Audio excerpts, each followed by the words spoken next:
Is it still possible for XRP to see explosive growth in 2024 and 2025? Put more bluntly, will XRP Ripple hit $33 this year? And if so, when? Well, it's happening sooner than you think, and some recent groundbreaking events could be the catalyst to new price discovery. For context, if XRP hits that target of $33, you could turn $1,000 into $72,543. And if you bought at today's prices, $10,000 would turn into $725,434. To anyone who's been paying attention, the last few years have been nothing short of boring, as you can see here. The range has been 75 cents down to 30 cents. Low volatility and volume have only spiked on major news events surrounding the XRP Ripple lawsuit, like right back here in July of 2023. According to a well-known attorney and Ripple advocate who's in the know on the case. In this video, we'll also be covering new and interesting business developments from the team at Ripple that could further bolster the price and demand of XRP, alongside some new political tailwinds that will create a new boom era for crypto.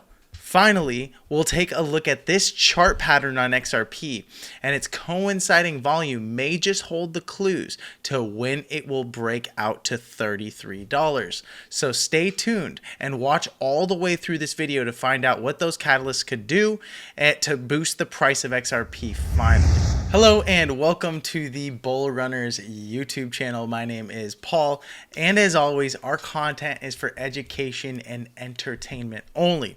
It's not intended to be financial advice. Investing in crypto is risky. It requires patience and great risk management. At no point in time are you guaranteed to make any money, and we don't guarantee any results. So before you make any decisions, do your own research and consult with a licensed financial advisor.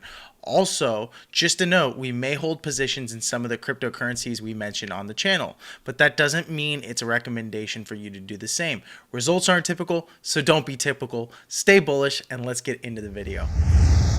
So it seems that XRP has another tool in its toolkit similar to the Federal Reserve, right? But in this case, they are leveraging Binance's recent court victory to challenge the SEC's stance on XRP sales. So typically when a court case happens that is outside of the case in terms of XRP, but it is within the realm of the crypto world, usually there's precedent set. And so they're able to take some of those matters and then present them before the court in order to position themselves better in the case of this lawsuit. Another piece of news would be that Fred Rispoli predicted that the SEC versus Ripple case may conclude by July 31st or July 5th or 13th. Responding to a question on when the SEC versus Ripple case could end, attorney Rispoli said July 31st.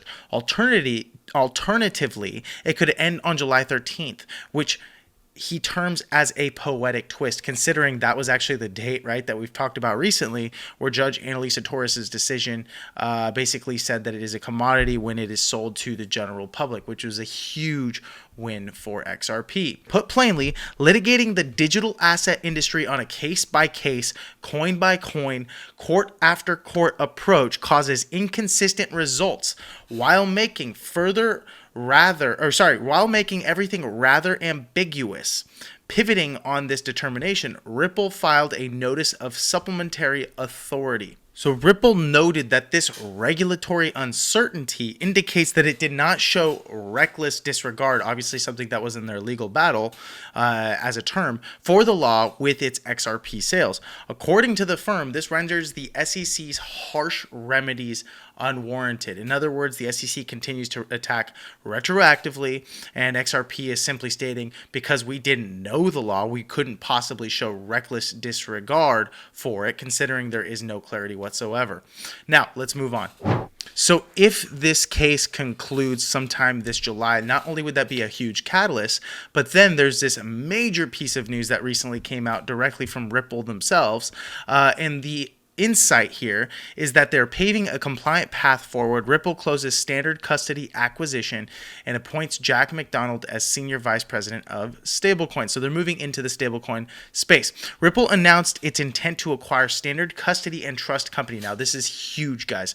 An enterprise-grade regulated custodian for digital assets. So when you think about some of the biggest ETFs in the case of Bitcoin right now, the majority of them, about 80% of them, have actually gone to Coinbase to be the custodian of their Bitcoin.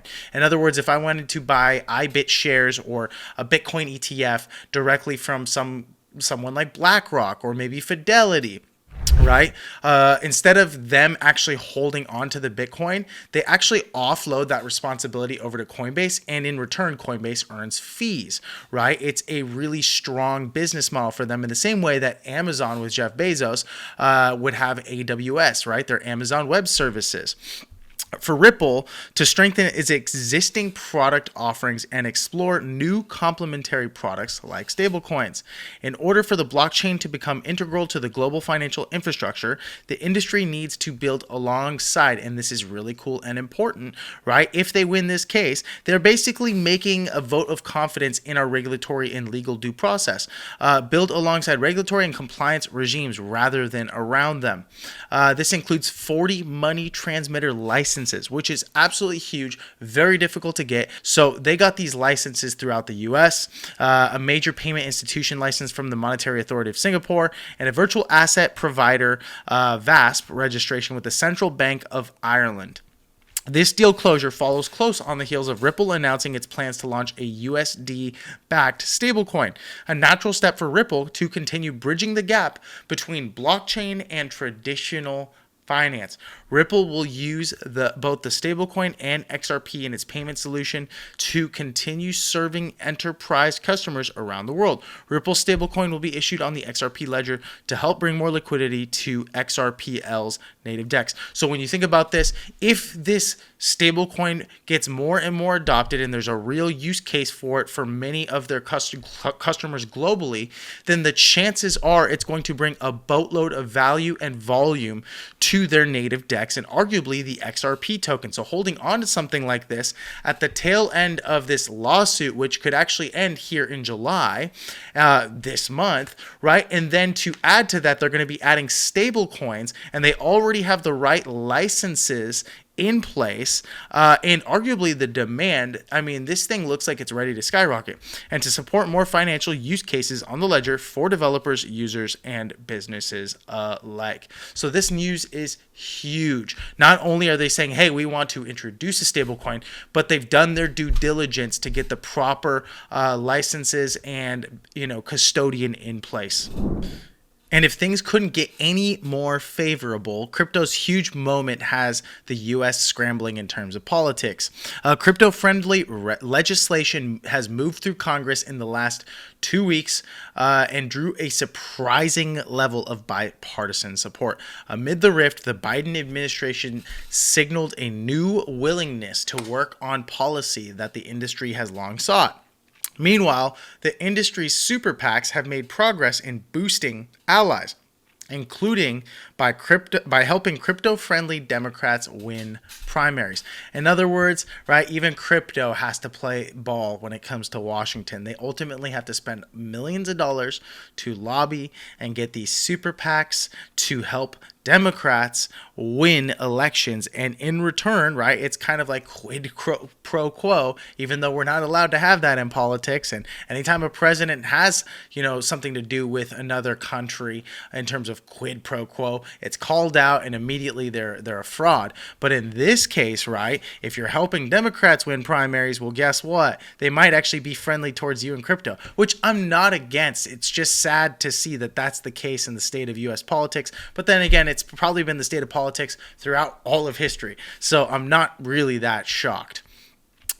We'll continue on with the article. Trump attacked Biden and Warren in a statement saying MAGA supporters will build a crypto army, moving the campaign to victory in the fall. In other words, Trump, played his hand. He was really wise in doing that, and in basically garnering the support of these crypto communities, he actually got a lot of traction and new voters on board, or maybe moderates or independents. And so it's actually been a bigger issue than a lot of our people in Congress and over at DC realize, and that's what's causing the Democrats to scramble. The House on Wednesday passed legislation in a 279 to 136 vote that would create a regulatory regime tailored for crypto. So now this just needs to pass through Congress. Now this isn't obviously, any new news specifically, but it's important to note that when you take all three of these factors, the fact that the XRP case can be settled finally sometime this July, the fact that they are going to introduce the stablecoin and they have the custodian bought and in place, and then finally, right, Congress is loosening up on crypto regulations, and then we're going to add one last finishing touch to something that could be a potential major catalyst for a bull move in XRP and all of crypto. But first, we're just going to play this video of Trump, which seems to be sneakily caught. It's a leaked video of him out golfing. And here's what he had to say about Biden, especially after, the debate and how disastrous that was for Biden. What did I do with the debate the other night? Oh, amazing. Kicked that old broken down pile of crap. Yeah. It's a bad guy. He just quit, He's quitting the race. Is that right? Yep, I got him out of the race. And that means we have Kamala. I think she's going to be better. She's so bad. She's so pathetic. It's so amazing. It's just so fucking bad. So I just can't imagine. But can you imagine that guy dealing with Putin and the president of China, who's a fierce person? He's a fierce man. A very tough guy, and they see him. They probably he can't. But they just announced he's probably quitting. Good. Okay? Yeah, that's amazing. Just keep knocking him out, right? What did I do? Bad guy. He just quit. So as you can see here, it seems to be a leaked video, and I'm not too sure whether Trump is actually just saying this based on conjecture or based on other people's opinions and kind of where the media is starting to lean away from Biden and is treating him a little bit more like Donald Trump and less like Joe Biden, because they ultimately want to kick him out of the party because he's not performing well, and it's obvious that he has cognitive decline, which is no secret. But he's basically saying they're getting rid of Biden, and now they're going to have Kamala. And so I was recently reading a post from Naval, and he was saying that it was actually going to be slightly less difficult, at least his opinion is that it's going to be less difficult to get rid of Biden with the right advisors, or basically people asking him to step down, considering he probably doesn't really know what's going on anyways, and that was very clear in the debate.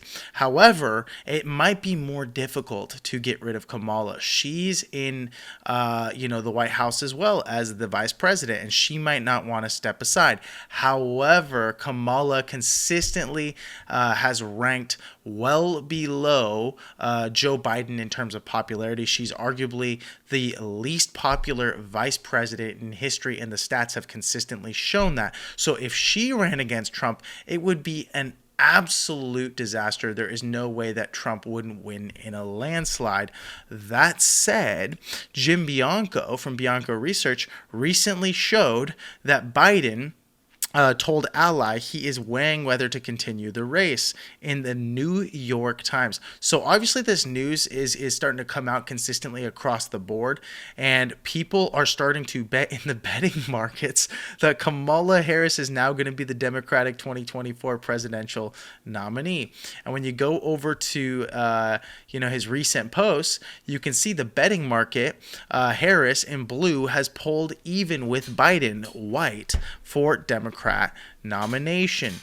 Additionally, Biden is no longer in second place to win the presidency. Harris is now sitting at 22 cents in terms of the betting market, whereas Donald Trump is sitting at 57 cents. Biden is actually currently sitting at 20 cents. So even the betting markets, right, are sitting there betting on Joe Biden stepping down, Kamala Harris stepping up and being the presidential nominee in that ticket. And that's just going to spell an absolute disaster for the Democrats, which is why I think they're scrambling to find someone else right now if it's not going to be Kamala Harris. But even they know that she's going to lose tremendously. And ultimately, whether you're on the left side of the political aisle or the right side of the political aisle, things aren't looking too hot for the Democrats. They're looking very hot for the Republicans and Donald Trump. And arguably, if Donald Trump is a man of his word on this one thing in terms of crypto, that is going to be very positive news. And as Marty Schwartz once said, one of the better investors that's ever lived, never short a Republican. Republicans are typically very bullish presidents when it comes to markets, right? They tend to lean into markets. They typically lower on the regulation, lower on the taxes, better for corporations, better for business. So this could be a very positive outcome for crypto. Now let's move on to the charts. So here we have the chart of XRP. And if you've been paying attention or following this for a while, it's been rather boring, right? As we talked about at the start of this video, XRP has consistently been in a range of about 75 cents all the way down to 30 cents. And so this has been the range since May of 2022. And this was basically on the heels of virtually all of the major collapses from the Terra Lunas to the FTXs. And so XRP has really struggled even on the news of there being a commodity and not a security here in July of 2023. So the real question is, when will XRP break out, and when will it break out to $33? And is that even a potential price target? Well, first we have to acknowledge a few things, okay? And then we're going to acknowledge a chart that could potentially really take us into that range and how that would happen. But the first thing I want to make a note of, again, is when in doubt, zoom out. And what I like to do is I like to take a longer term trend line. I typically don't like to use trend lines if they are not in a very long term perspective, and that would be, and I'm going to try to touch as many points as I can, yes, down to the wicks here. Sometimes you can ignore the wicks if you'd really like, right? The problem with that is, right, if I ignore those wicks, you can see here, we really have to be kind of cautious, because then you could argue, well, look, we broke down, and because we broke down right here, it has to go to 30 cents. And I can't tell you how many times I've made that mistake in the past, at least in my earlier days, when I thought, because we broke down, I think I'm going to wait till 33 cents here or 30 cents here. And that's when I'll buy all of my crypto and I'll be rich when it goes to 30 bucks because I bought so much more. But really what we're doing more often than not is arguing ourselves out of real wealth, and we're arguing over pennies. Because at the end of the day, if XRP really did go to $33, would you care if you bought in a range from 44 cents all the way down to 30 cents? Not really, right? This extra couple of pennies here and there doesn't really matter, unless of course you're playing with millions of dollars. In most cases, you just be pissed you didn't get in. So it's important to not overdo it when it comes to these line charts and not consistently move the ball. But I will say, right, I like to touch as many points as possible. And so I'm going to try to get on, right, this point right here in December of 2020, this wick right here in January of 2023, and then finally this wick right here on April of 2024. And as you can see here, we are currently and officially on the weekly time frame touching the range here at 40 cents. So even if we dump to like 42 cents, I think if XRP continues to show strong support there, then it's due for a move to the upside. Now, a move to the upside, just because it's moving up doesn't mean it's going to break out. What ultimately I would like to see is a new range high. So what would that look like? We'll come down to the daily time frame. Okay, and this would ultimately be confirmation. So I'm not too worried about a wick here. I would like to see it close on a daily time frame higher than where we're currently at. In other words, getting support somewhere at this ranged line here, right? But ultimately, I'd like to see XRP break above this 52 cent range with a little bit of volume, and it doesn't need to be tremendous. But as you can see here, volume has consistently declined and diminished, speaking to a lack of interest and a lack of trading. In other words, this is real capitulation. Everyone that's been in it is getting slightly bored, and instead of buying more, they're actually starting to sell. And it's gotten to the point where typically when the average retail investor capitulates, what you want to do is accumulate. And we can also verify that when we look at this chart. So right here we have the XRP supply distribution chart. Okay, and so what these lines mean, and I'll just go ahead and explain them. The first one is the green line. The green line is simply the price of XRP, and this chart again would look familiar, right? Over on the right hand side over here, you can see that we're currently at about 45 cents. You can see our sell-offs, our range over the last 2 years, our major peak back in 2017, 2018, and then again in 2021. Over here, this red line indicates the amount of people, or better yet, wallets that hold between 1 to 100,000 XRP. Now, if you hold 100,000 XRP at current prices, that's about $45,000. So I wouldn't consider that a whale by any means, even if that sounds like a lot of money to you. In markets of this size, that's typically not considered a whale. You're not really going to do too much to the price. So I would consider that just your average retail investor. Here, the blue line would be considered more of like your actual investors, anyone who holds at least 100,000 to 1 million tokens, and that would be the blue line, and that's what that blue line indicates. And then finally, right, you have this yellow line, and this yellow line is actually really unique and interesting, but this indicates your whales. These are people that hold or wallets that hold between 1 million to 100 million tokens of XRP. So that would be anyone who's, relatively well off. It could be, institutional players. It could be a lot of the guys from the, Ripple Labs. I mean, whoever this is, right, they hold a boatload of dollars, because when you do the math on 1 million tokens on XRP, that is a lot of money. It's like $450,000 and above. That's when you start to get into the bigger money, right? And we're talking millions and millions of dollars.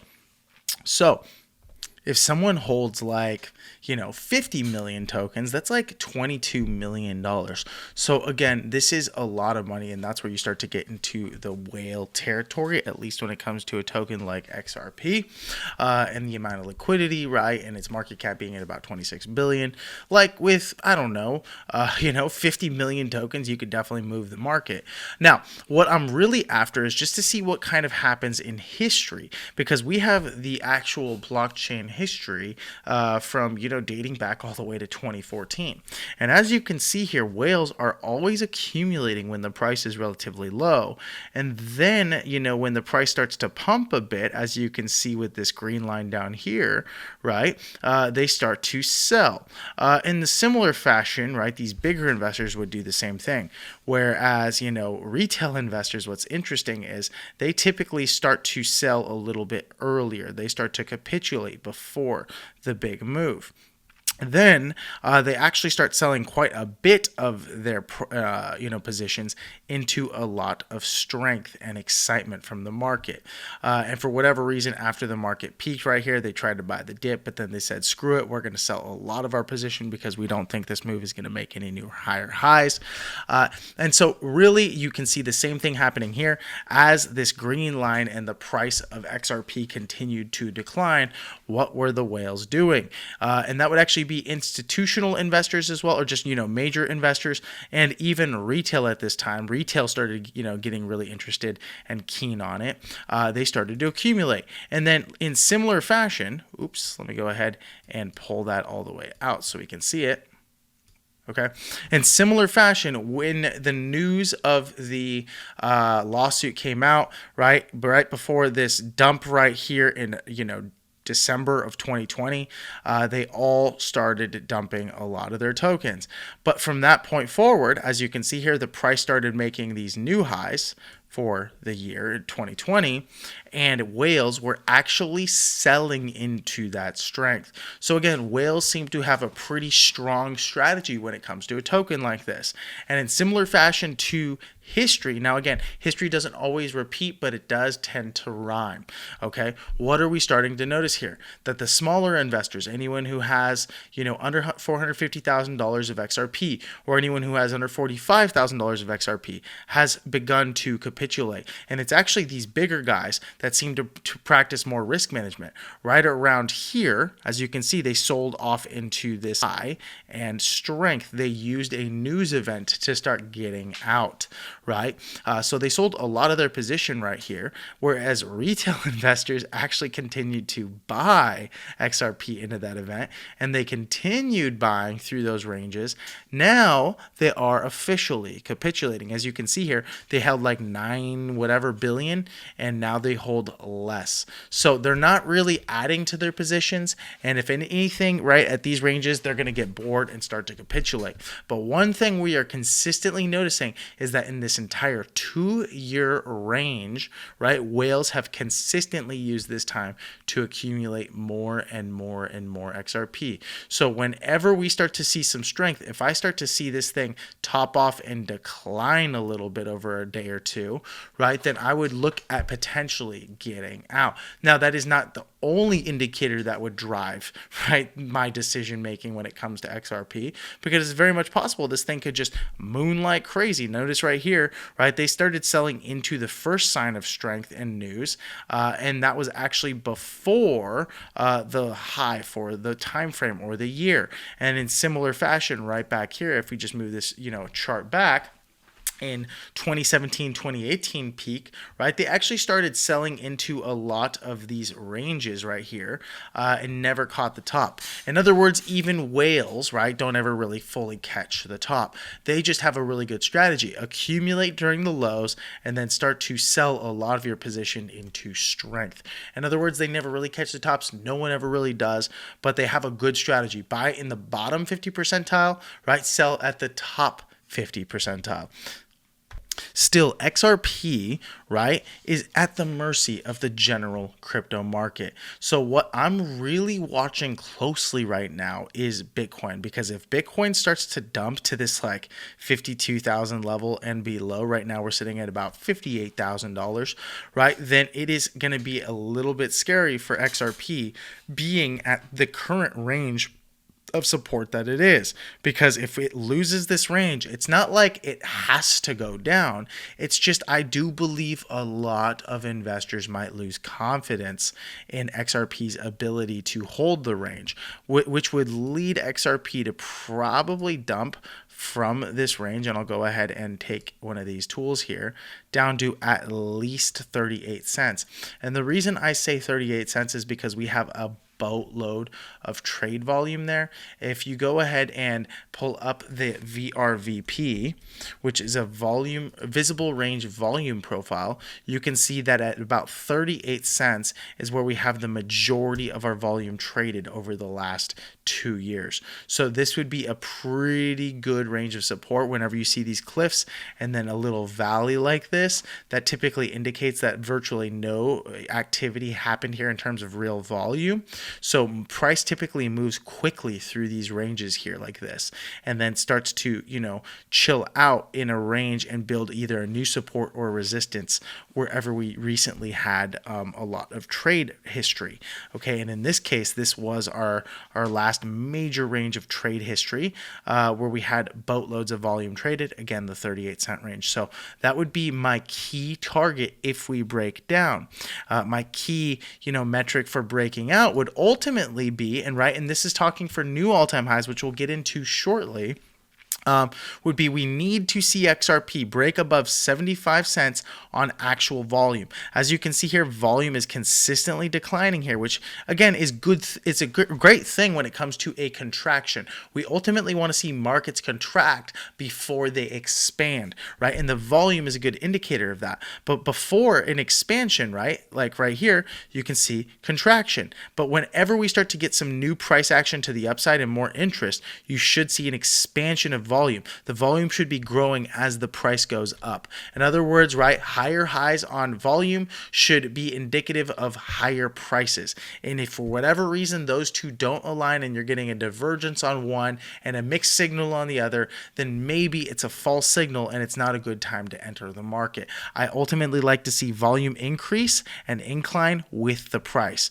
Right now we have not seen that. So buyers have not currently stepped in. What this is indicating to me me is that XRP has the XRP army. There's a lot of very strong holders, and ultimately, right, those mega whales are slowly accumulating, but they're not accumulating enough to really drive the price up. And maybe that's the goal. Maybe they just want to keep the price down low enough and long enough, right, that they can consistently buy more for cheaper. I don't know what their intentions or plans are, but as things stand, we haven't seen enough volume to really drive this price up. And also, it's probably important to note, right, that XRP has currently outperformed Bitcoin. Now, that doesn't mean they're both performing well, right? They're both poorly performing right now. It's just that Bitcoin is actually dumping more in terms of percentage points than XRP. Here, let me show you. First, we'll remove the drawings, then I will remove the VRVP, then I will put this on a percentage scale. And the reason I want a percentage scale is because I need to track them against each other over a period or a time frame, not based on price, right? Because XRP is such a small price relative to Bitcoin, they wouldn't even show up on the same chart. So I've got to pull up Bitcoin right here in terms of the percentage point. And as you can see here, over this period of time, Bitcoin has outperformed, right, to its all-time high, which happened in March 13th of 2024. And again, that was because of, from January to March, we had a lot of that ETF type price action. That type of an event was such a big event that it really drove the price up. XRP also was driven up. However, right, it underperformed Bitcoin over that period of time. Well, since it's a local high, and I'll just go ahead and pull up a 4-hour time frame. The local highs right here, you can see that both traded relatively, positively correlated, right? That means when one goes up, the other goes up. When one goes down, the other goes down. If they're both trading in similar fashion, that would be a positive correlation. But since that point in time right over here, right, Bitcoin is actually down 18% while XRP is down 13%. Again, another indicator that there seems to be less capitulation, less leverage, stronger holders when it comes to XRP, which is a good sign. You typically want to see that if you're going to be investing in something. And since basically June 10th of 2024, right, which we're rolling up into a month almost now since that date, XRP is only down 9% while Bitcoin is down 16.8%. However, it's important to note both are dumping, and ultimately I would like to see XRP supported here for those new all-time highs. So let's get into this final portion of the analysis.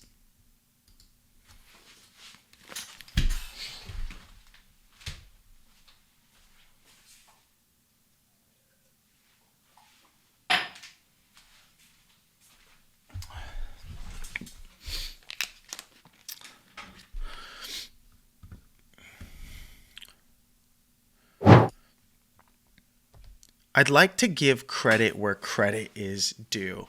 Okay, this is an analysis from Tylee E. And here is the image of the analysis. It honestly burns my eyes. It's hard for me to look at this thing. So I'll go ahead and do the analysis on my own chart and show you what he meant by it. And then I'll give you the opinion and the feedback and what I think could potentially happen. Ultimately, I do believe there is potential for XRP to reach that type of a market cap, because if we go to coin market cap, typically market caps aren't always indicative of the total amount of money that has to be in there. It simply has to mean that there is a boatload of demand and very little supply. And ultimately, prices can rise as high as you could never think they could rise, right? In other words, it doesn't need to be the largest market cap in the world for something to go to insane multiples. But when you look at, XRP sitting at number 7, who says, right, in a very, poor performing market currently, who says that it can't go to number 4 or 5, right, in a very good performing market where it hits hundreds of millions of dollars in terms of its market cap, right? If Tether's sitting there, if Ethereum's sitting it there, right, and Bitcoin's sitting at $1 trillion, well, if Bitcoin hits 5 trillion, why couldn't everything else, 5, 10, 20, 30x? Typically when Bitcoin goes, multiples, these other tokens are going, tens and dozens and hundreds of multiples. So it is very much possible that a strong strong, crypto with strong holders and a lot of interest over the years, and it obviously seems like it's not a scam, right? And it's not going away, wouldn't garner some attention with positive price action above that 75-cent range. Okay, now let's get to it. So, what he showed in his analysis, and we're going to talk about this for a second, is basically an Elliott wave theory play by play. Now, the thing is, this isn't proper technical analysis when it comes to at least Elliott wave theory, because Elliott wave theory is based on the fib scale, and basically it's a 1 2 3 4 5 impulsive wave pattern, right, where you get 5 waves to the upside. In other words, in a typical Elliott wave move, here, let me go ahead and take this deal. You'd have your bottom here, you'd have wave 1, wave 2, wave 3. 3 is always the longest, never the shortest. Wave 4, and then finally your blow off top sometimes, or a truncated fifth that is lower than your third wave, and that would be your 5-wave move. Then you would have a 1 2 3 ABC move to the downside. So we'll go and take our ABC corrective wave, and you could argue that it was 1 2 3. This is very interpretive, and ultimately I don't love Elliott wave theory all the time. Not that it can't work, it's just that there's too many different ways to interpret this. And so yes, there are rules, but it gets very complex, and I think honestly there are simpler ways to do technical analysis based on price action, based on volume, based on horizontal supports and resistances. It's actually pretty simple. But here you have super millennium, sub-millennium, grand supercycle, guys, it's too much. That being said, he was using the Elliott wave lines to predict what could potentially happen. And I actually looked at it and I kind of liked it. I saw something there. So let me share it with you, okay? We're going to go ahead and hop on over to the weekly chart. And from this previous all-time high back in November of 2013, okay, we had a period of time to the new all-time high over here, or the high before the major high, of about 1,200 days. That is a long period of time, okay? Now, what's really interesting, right, is if I take that same, price from our previous high to current day, it's already been almost 1,200 days, 1,176 days. So we're getting very close to, I think, make it or break it time. Now, that said, what he did, okay, is he took the Elliott wave lines here and said, okay, with our major all-time high and our first low. Now, notice the distance between these. There's quite a move to the downside. This was a dump of like 96%. Then you had a new lower high, okay, and he put that and made it wave 2. Then you had a new higher low right over here. This was wave 3. Now, notice this, right? We are actually seeing less volatility from wave 2 to wave 3 than we saw from 0 to 1.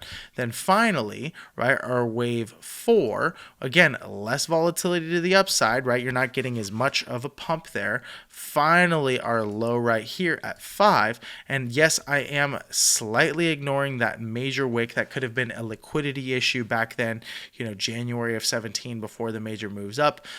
These types of cryptos were very illiquid. Any one major seller could have come in, and that could have happened in a single day. Could have happened in a single, honestly, probably less than a day, probably minutes. So we don't know what really happened there. I'm not going to go and do the homework into that. It's not really that important. But for the sake of this example, if I turned that wick off, and you know what? We can go ahead and do that. I'll turn those wicks off so you can see. This is what the chart would actually look like. You see how our prices are actually coming in. Our lows are higher than the previous low, and the same thing here. Yes, we're having lower highs, but we're also having higher lows. So we are finally tightening up into a range where it's ready for an explosive move to the upside. Okay, so that's why I'm ignoring that wick there. Now, what I'm really after is to see what it's going to potentially happen. So notice that we have a 1 2 3 4 5, and then we have an explosive move to the upside. Why? Because price and volume have contracted. And what happened right from that bottom right there? We're going to go from this wick right here, right? Just to get that range where, you know, you could potentially buy.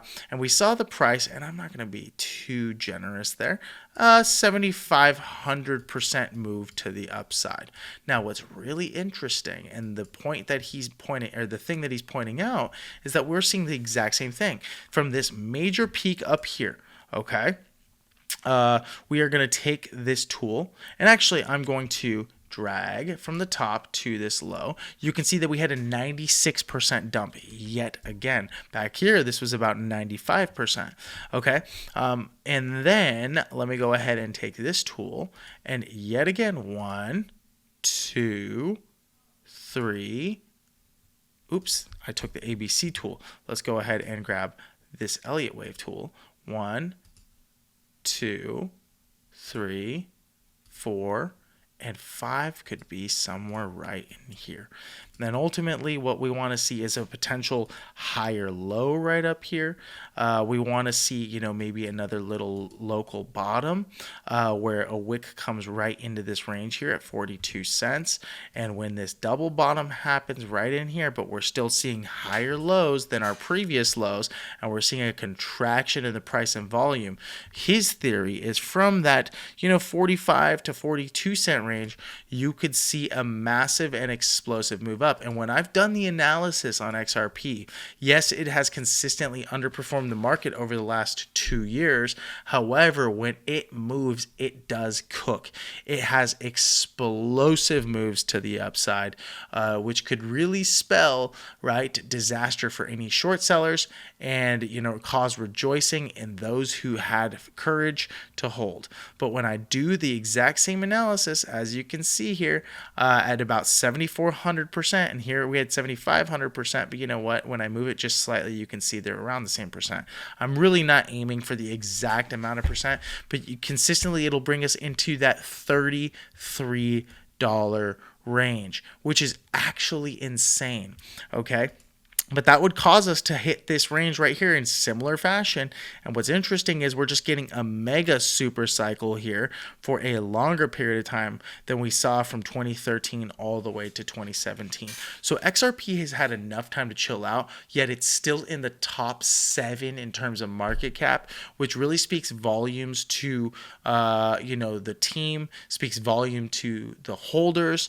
And ultimately, if it's not going to die, right, and it's not going to go to zero, then it has to go somewhere. And I would argue it has to go up, a bare bones minimum to its previous high, which would still be a massive move. But even when I do a, you know, fib tool from this high down to, you know, our local lows right here, trying to get as many points as possible, we still saw XRP pump all the way up to that 2.41 range, right, bare bones minimum right up here, and the 1618 range. So if I took the same fib scale from the local top to this local bottom right over here, you can see that the 1618 range would still be at about $24. Okay, $24.50, which is still pretty freaking good. And up in these ranges right here, it wouldn't take that much money at the current prices for you to make a boatload of money. So those could be some potential targets for you between $24 to $33 if XRP sees an explosive move. But that remains to be seen with the market where it's currently at. We do need to see some strength in the markets. Right now, they're looking relatively weak, but I do believe it is that accumulation range and zone.